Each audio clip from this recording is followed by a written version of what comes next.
okay? I'm just going to keep the numbers simple.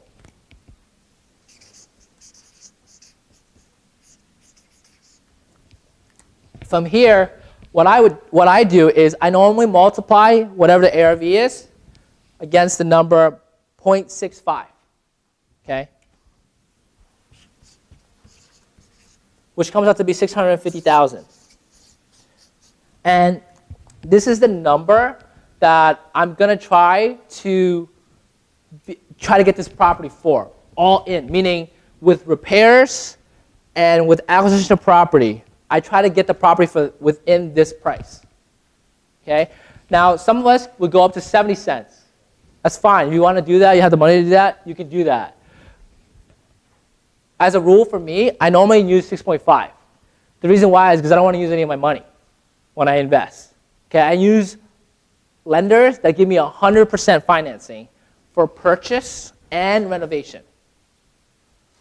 And they will give me 100% financing as long as I get everything I need within 65% of the ARV. Okay? Before I tell you who this lender is, ask me questions in regards to what I just said. The 650 is the maximum amount of money that you're going to pay for the property? It's the I call it the all-in number. So it's not just for the purchase, but it's also the renovation. So it includes the purchase price and the renovation? Yeah, so if I went to see the house, you know, I got the walkthrough or whatever, and I found out the renovation is like 200 grand. Everybody got that? Then I would take the ARV, multiply by 0.65, which comes up to be 650, and then I subtract 200,000 from the 650. And so the maximum allowable offer that I would do would be 450. Closing costs and all that is money on top, okay? Because it's money on top, meaning because out of the 65 cents of the ARV, I potentially can make 35 cents. You guys see that? And because out of the 35 cents, that covers my realtor's commission, my closing costs for the purchase, my closing costs for the resale, my holding costs, and so that's why that has to be 35%. Questions, guys? Go ahead. How do you get to that 0.65? Is that like a standard? It's a standard. Yeah. It's an industry standard. It's just a lot of people don't know about it. Okay. But it's an industry standard. And like you're gonna ask me like, but Nick, that's impossible to get in. Let's say like downtown Jersey City or Journal Square. It's not. You know why? The reason why people are buying properties in Journal Square and building up, okay, is because when they build up, the ARV increases. And because it increases, it allows them to be all in for 65 cents. So they can buy a property 100% to the dollar. But because they're creating it into something else. Do you guys follow? That something else makes the ARV skyrocket.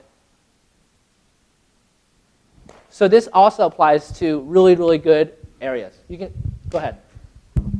Hi, Nick. I'm Daniel Huang. I'm an investor and also a real estate attorney. I just wanted to clarify or maybe add on to your formula and also that gentleman's comment. My formula is exactly the same as yours. It's just ARV times 0.6 or 0.65 or 0.7 minus your rehab costs equals your MAO, which is that's the same thing. Which is the maximum allowable offer, MAO. In terms of the integer factor to use, I categorize the town as A, B, or C. Right. A towns, meaning the best towns, would get 0.7. B towns, my working class, blue collar towns, 0.65. And my lower class, urban, Newark, Greenville, Jersey City would get 0.6. So again, it's ARV times the integer minus your rehab equals your maximum allowable offer, your MAO. So R is ARV, guys, just so you guys know. It's the same thing, okay? It's the same thing.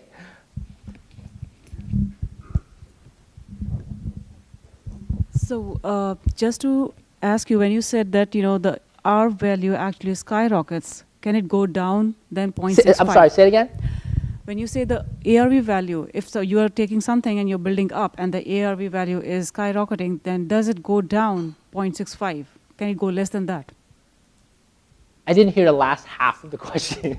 So Ask me the question, Elijah. the last half of the question is, if you're doing where you grow onto the property, where you build up onto it, she's asking, do you subtract the 65 cents?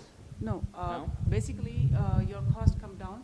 Is that what I'm asking? Like, does your cost come down? Because it should tremendously come down. So I'll give you an example, right? Property in Upper Saddle River, okay? We had a 3,000 square foot footprint, 3,000 square foot footprint. It was a ranch. I got it through a short sale for $400,000. Ranches in that area at that time were selling for about $600,000. I got it approved for $400,000. Anyway, houses that were 6,000 square foot in that area was selling for $1.5 to $2 million at that time. The cost to do a forced appreciation play, let's just say it's $200 a square foot, which is ridiculous, but let's just say. Meaning, if I was going to add another 3,000 square foot on that house, you guys got that? It's going to cost me $600,000. Okay? 600 plus 400 is 1 million. Everybody good?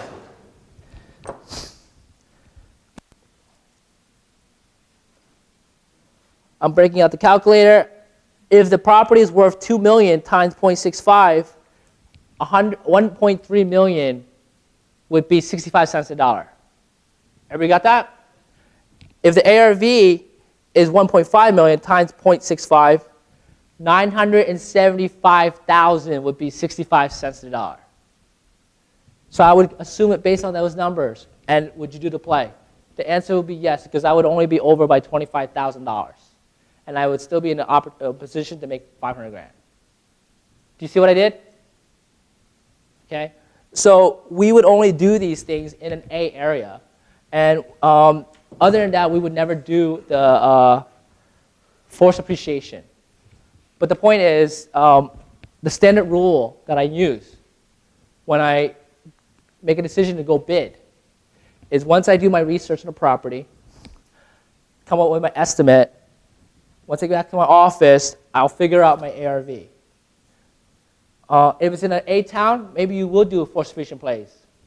If it's a B neutral town, I would just look for like-kind properties that are already finished, fully renovated.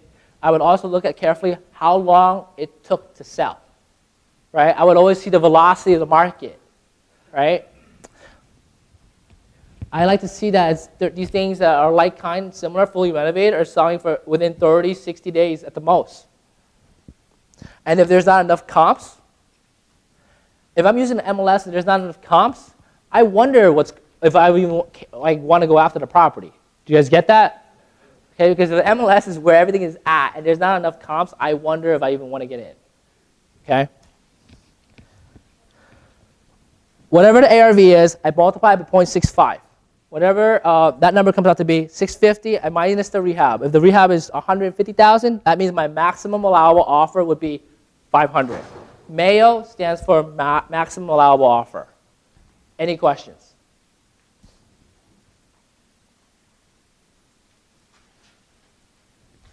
We'll do 2 questions and then we'll continue. So to calculate the repairs on the property, say what That's if you... a different class.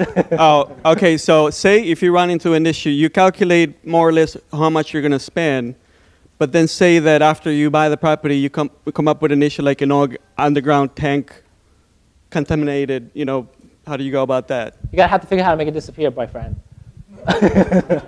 I'm joking. Yeah, those are risks in terms of buying at the sheriff's sale, guys. Right? You're not allowed to do this due diligence. You know, it's not like unless you got in contact with the homeowner and the homeowner is on board with you doing all this, then that's great. Try to do that. Try to get that.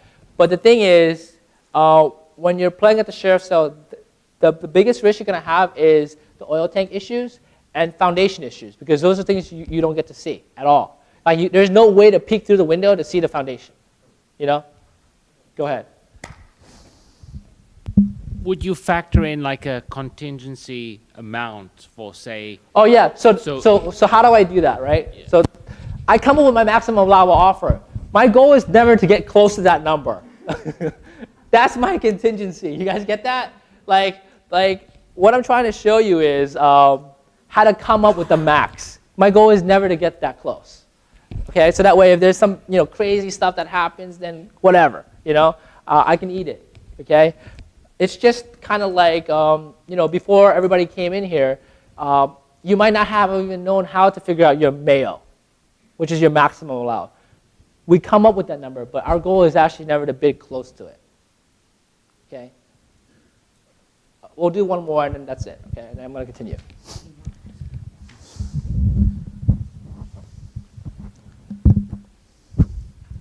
Hi, I just wanted to go back to the oil tank or structural situations. If you buy at the sheriff's sale and you're not allowed to Enter. right, Yeah.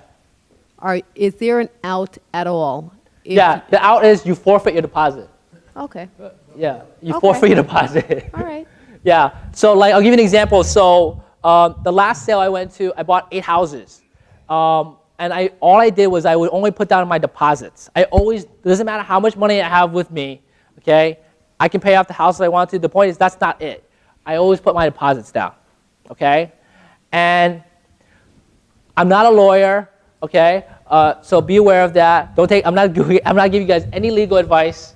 So that's my disclosure. But right after I do that, I would go and knock on each of these houses. And I would try to talk to whoever's there. And like I said, if I didn't get in it beforehand, this is now my opportunity to get in again. You guys got that? And I saw that one of the houses, like I bought this crazy house. It was an 8-bedroom house, And I was like, oh wow, it's an 8-bedroom house. It must be like a fancy house. And I found out that it was a bed and breakfast, And I'm not in the business of running a bed and breakfast, right? I just wanted a house I could fix, flip, and and sell.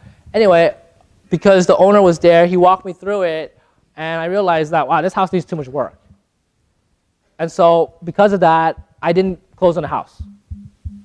You guys got that? And I just forfeited the deposit. But I recouped more than enough capital and profits from my other properties. And if you are new to this, I would recommend playing this game in Philadelphia. Okay, the reason why is because Philadelphia, the deposit money that you need is only 10%, versus New Jersey is predominantly 20%. And then once you get the hang of the process, the due diligence process, all that stuff, then you can start, changing it up. I'm not going to answer any more questions. I'm going to continue, and then you guys can ask me questions a little bit. Okay. So once we come up with the Mayo. Now let's say you got like, those 5 houses, you came up with the Mayo for all 5 of them. Let's say you're gonna be bidding on, you're gonna try to get at least 2 houses, and the maximum allowable offer you have on, at least 2 of the 5 houses is, let's say, $500,000. Knowing what we know about New Jersey, if you're bidding in New Jersey, like I said, I would pull up the sheriff's sales for the county you're looking at, participating in, read their bidding procedures, how they want their money. A lot of them wants bank certified checks, and who it's going to be written out to. And what I do is I normally break it up into increments. So let's say if I know the maximum allowable offer on one of my properties is 500 grand, I would need to have 20% of 500, which is 100,000. What I do is I would then bring 2 checks, 25,000 each. That's 50,000. Another 3 checks for 10,000 each. Okay, and then the last 20 I would do, in increments of 5,000. Do you guys follow? So that way, if whatever bid I win, like if I win it for 350,000 or something like that, I'm only going to give them as close as possible to the 20% of that amount. Do you guys follow? And then once I get it, like I said, I try to once you win, you typically have 30 days to close. Okay, I was able to one time stretch it to 90, and pretty much what happened was we got one of my guys to beg and cry in front of the sheriff, and because of that he let us extend it. The other thing is, if you guys are going to be investing in Philadelphia, the sheriff in Philadelphia is one of our tenants. And so he's really nice to us. But yeah, other than that, that's the increment I would work with, and that's the bidding. That's the process how to bid. Okay. I normally take properties to these title to these properties under a trust. Okay. Or I don't like to normally do LLCs, but if you are going to be using hard money to buy these properties, you should take properties under an LLC or title under an LLC. Any questions so far? And then I'm going to tell you guys who to use to get funding. Go ahead. Wait.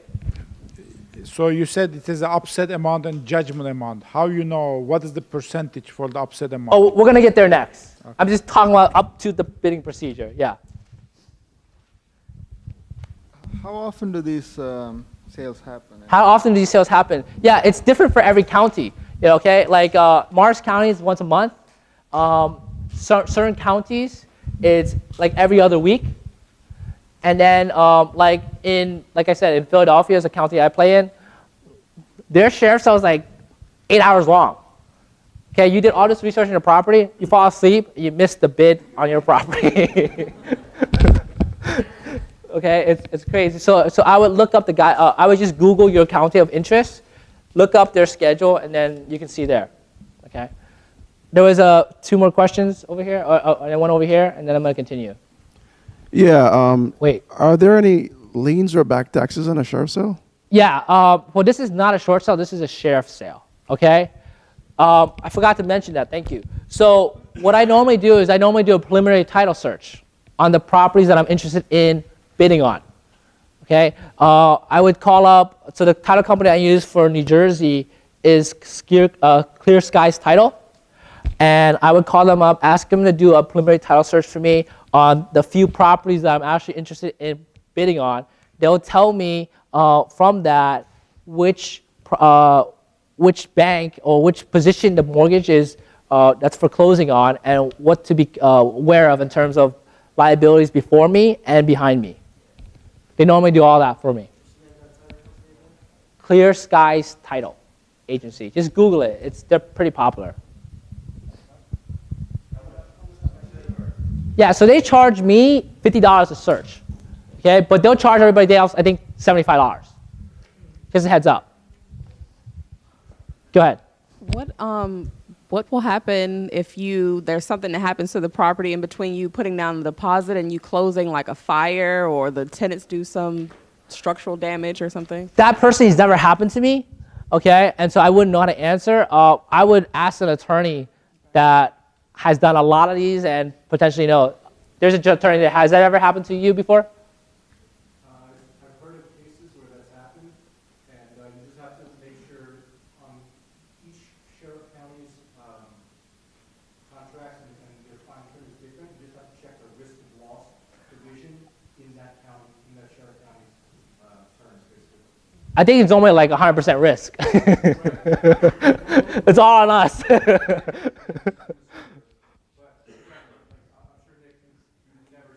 Yeah, I haven't seen it. Yeah. Back over there, and then I'm going to do this person over here. Well, that happens actually, as I know. Yeah. The building could get fired. Right. Oh, yeah. That's why you could get a policy, like a 1 month or 3 months insurance policy right away as soon as you win the bid. The thing is, you haven't taken title yet either, because you. Doesn't matter. It's your property. You're an insurance guy. That's probably why you would know this. That's what we sell, like a couple months policy or 1 month or. So wait, 3 so you months. can insure something that I don't actually have title to yet? Yeah, you are the beneficiary, or your. All right, I'll talk to you LLC. after. That's interesting. So he would know that. Michael here.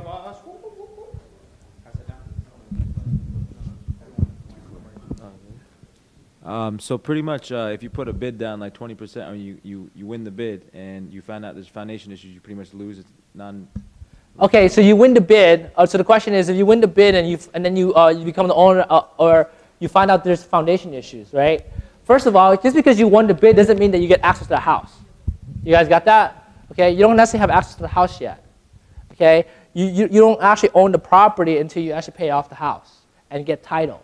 And so the question is, in some way, you're gonna have to connect with the owner or the tenant that's there, or whatever way, to let them walk you through the house. The way I typically do it is like if it's an owner, I would tell them, look, I just won the bid at the sheriff's sale. I'm gonna be closing on the house in the next few weeks. I just want to let you know, like, I know what it's like to lose a house, or I can't imagine what you're going through, but I don't want to evict you. Let me assist you somehow in, transitioning and moving out. Because if I do eviction, it's gonna affect your credit, and it's gonna make it even harder for you to even get a place. You follow? I want to be able to, give you some moving assistance, so that way you can move out, and like I can even, say something for your landlord, so that way I can help you transition, and then use that opportunity to be able to walk through the house. Yeah, there's been instances that I've seen red flags that I backed out, but they're very rare, very, very rare. Plus, foundation issues can still be fixed. Okay, they're not like killers of the world or something like that, right? They're not like, they can be fixed. It's the biggest damage that I've seen, or the biggest risk that I've seen, has to do with oil tanks. Okay, and but other than that, foundation issues can still be fixed. Like the majority of the oil tanks that I've seen that's been leaking, based on my experience, has been about $10,000, okay, to remediate. But I've seen tanks where it's like 50 or 100,000, and so that's like a wild card. You know what I mean? But like I said, in terms of all the properties that I bought, all the tanks that I pulled, the most expensive tank I ever paid for was $10,000. I only have one friend that I know, and so when they say like, I think that the oil tank guys, they say 80% of all oil tanks leak. Okay, I would agree, but they never tell us what percent is above like 50 grand. You know what I mean? But based on my experience, all my tanks, the most I've ever had was 10. And I only had one friend that had this, and his was like 100 grand. And I know everybody in the business, okay? And I only know one person that's had that. And okay, I'm gonna continue. Okay, so from here, I would do the preliminary title search. Let them tell you what position the foreclosing bank that's foreclosing is on, what liabilities are in front of you, and so whatever liabilities are in front of you, I would put that amount aside. So like if they say like the property taxes are this, the water and the sewer is this, and there's some like whatever BS liens that are in front of you, and it comes out to be, let's say, 40 grand. So you know how we came with the MAO, the maximum allowable offer, right? It's 65 cents of the ARV, comes up with the all-in number. Once you have the all-in number, you subtract it from the repairs, and that's what you're left with the MAO, okay? Once you have that, I would deduct that number again against the outstanding liabilities in front, and that now becomes my new MAO, okay? And once you're done with that, I would go and bid, okay? I would go to the auction and bid. Who here is going for the purpose of wholesaling? Raise your hand. Okay, 4 or 5 people. If you are here for the purpose of bidding to wholesale, you have to not only do all this, okay, but you have to also, in a way, have to win the bid below the maximum allowable offer. Because whatever that difference